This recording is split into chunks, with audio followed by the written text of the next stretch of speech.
What's up guys, Conrad here with another video, and today I'd like to talk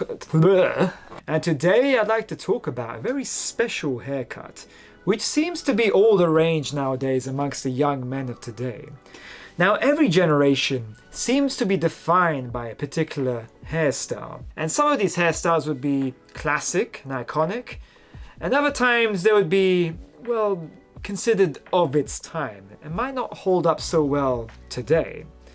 Now the kind of hairstyle I'd like to talk about is one that would be sported by the cool kid, the F-boy, basically the mainstream ideal of what it means to be that guy. You're not that guy, pal, trust me, you're not that guy. And that is the Gen Z broccoli haircut, or the Zoomer perm, or the bird's nest. It's just basically, long curly hair on top, which are shorter on the sides and the back, often faded, because otherwise it'd just be a grown-out perm all over.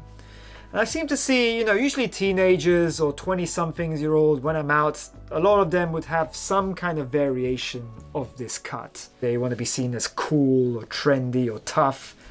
But is it though? Is it actually cool? Because surely they must realize at this point that it's become a cultural meme, and I'm still kind of baffled at it, to be honest. I mean, I don't think it really appeals to anyone in their 30s or 40s. But maybe I'm just getting old, I don't know. It's one of those haircuts, when you see it, you either love it or... yeah, I mean, not... But what do I think of it personally? Well, it seems to be associated with guys who are, very much of the Twitch stream era, the TikTok generation. Kind of vain, loud, arrogant, narcissistic. But the thing is, that's the way we all are when we're younger. We're all just trying to figure out our place in this world, seeking the approval of others. And my question is, do girls actually like this cut? Well, who knows what they like nowadays. I mean, fashion trends or what is considered masculine changes nowadays more times than the weather. And that's the thing with these fad haircuts. Whatever is currently trending or whatever is in, that is what the adolescent younger generation is going to gravitate towards. And understandably so. Of course they want, approval from their peers or more attention from the opposite gender or whoever they like. It's just the way it is, and that's the way it's always going to be. How did this hairstyle even start? Where did it come from? Well, if I had to guess, probably it started from some kind of trend on TikTok, which spread like wildfire. Now everyone's trying to emulate that e-boy personality. So usually the guys who have these kind of haircuts would roll together in packs. All of them, same haircuts, same personalities. They're pretty much clones of each other. And they don't have to be of the same ethnicity either. So you would see them at the gym, at the public transport or the sportswear store. Are they gonna start some shit? We got the broccoli gang up in here.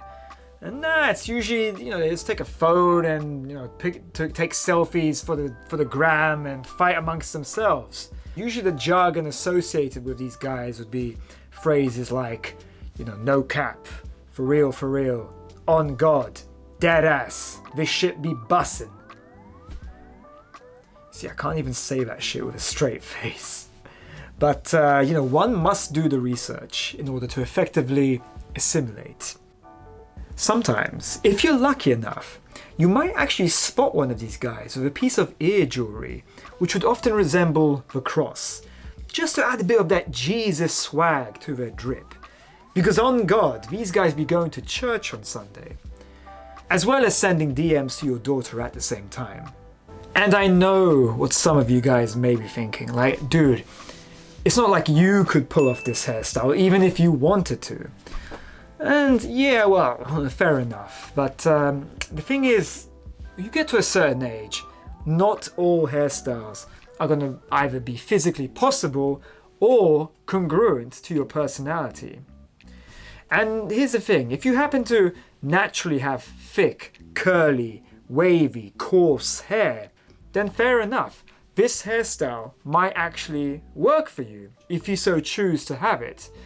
But because of social media, It seems that everyone and their uncle is trying to pull off a perm now, even if it doesn't suit their natural hair.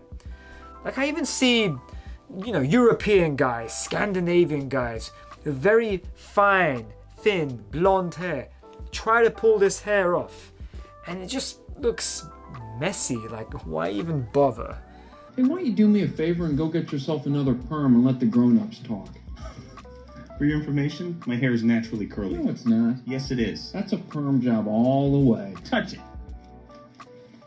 Hey, why are you touching him? This hairstyle has just officially taken over the world. You're just gonna come home and find your cat with this perm.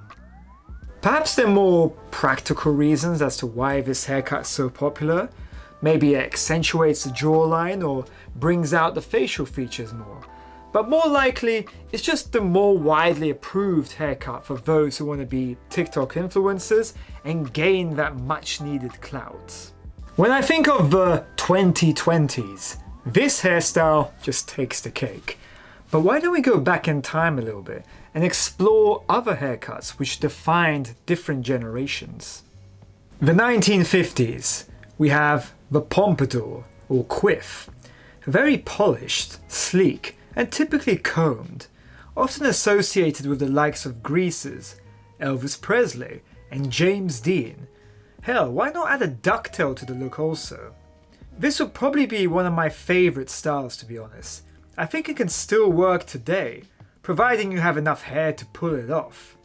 It's probably one of those first somewhat rebellious haircuts, going against the very short, clean-cut formal styles. If you had this hairdo, you were considered the tough guy. You would wear a leather jacket, you could ride a motorcycle, and could dance like a motherfucker. The 1960s, we have the mop. Here we're growing the hair out even longer.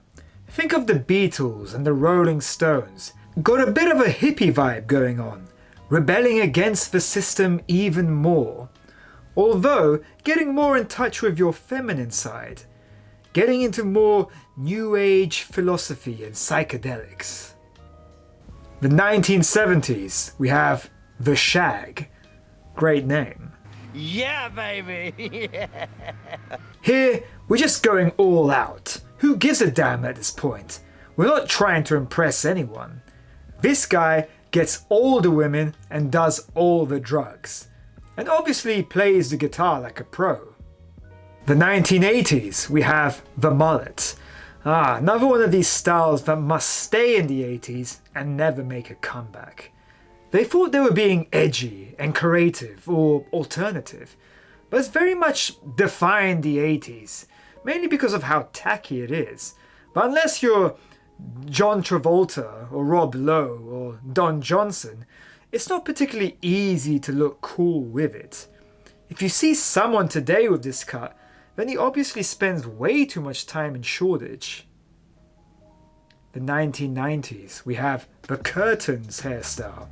This style would typically belong to the heartthrob, the guy from that boy band. He's the Ken, the DiCaprio, the Romeo. This guy would literally die for a girl he just met 2 hours ago. The 2000s, the emo skater dude look.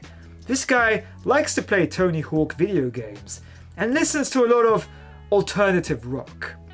He's a little too cool for school, but he's a good lad. You could probably trust your daughter with him. And the 2010s, we got the man bun. This guy is that hipster working at the local artisan coffee shop, studies art and literature, while somehow also being jacked as fuck. He also travels to Bali and Thailand every year in order to try and find himself. Some say he's still searching to this day. And so he's just coming around to getting that startup off the ground. Well, several of them. Fashionable hairstyles come and go, sometimes they stay, and sometimes the hipsters will endeavor to bring the style back. They're not always going to be timeless, but they're of a moment in time. If you find yourself getting annoyed at the younger generation for their style choices, And it's important to realize that this cycle is likely to continue until the end of time. You had the boomers scoffing at the millennials, thinking, what happened to style? Where are the real men at? Hey! Hey! What is this? And the same with millennials cringing at Gen Zs who think they're the shit. But in reality, we were all pretty cringy back in the day when we were young, so probably it's best not to be too judgmental. Now, I'm not defending bad hairstyles by any means, but perhaps the point of some of them is to be different, rebellious, and stir up a bit of a ruckus and to annoy our parents. And you can just think of in the 1960s, the traditional conservative men and how would they perceive the hippies and think, damn, look at those effeminate men. All they do is sit around, smoke weed. They don't want to get into an actual physical fight. And then the hippies would be like, man, we're just cool, bro. We're free, we're colorful, we're rebelling against the system. Make love, not war. And so the style of the youth would have shifted to something that society wasn't initially ready for. When you're younger, you have a bit more leeway for experimentation. But as you get older, you start to follow a bit more rules, shall we say. So whatever the future holds in regards to fashion and hairstyles, it's probably going to be weird. I'm not going to lie. I mean, just look at today's catwalks and fashion events. But the point is to dress in what makes you feel good and what's, of course, age appropriate as well. The same goes for hairstyles. And another thing I would say is try to hide your feelings of unbearable cringe when it comes to the younger generation, because perhaps a lot of them are not as self-aware as they will be as they grow older. Same goes for all of us. And so with that being said, hopefully you found this video somewhat thought-provoking. Thank you very much for watching, and I'll see you guys next time.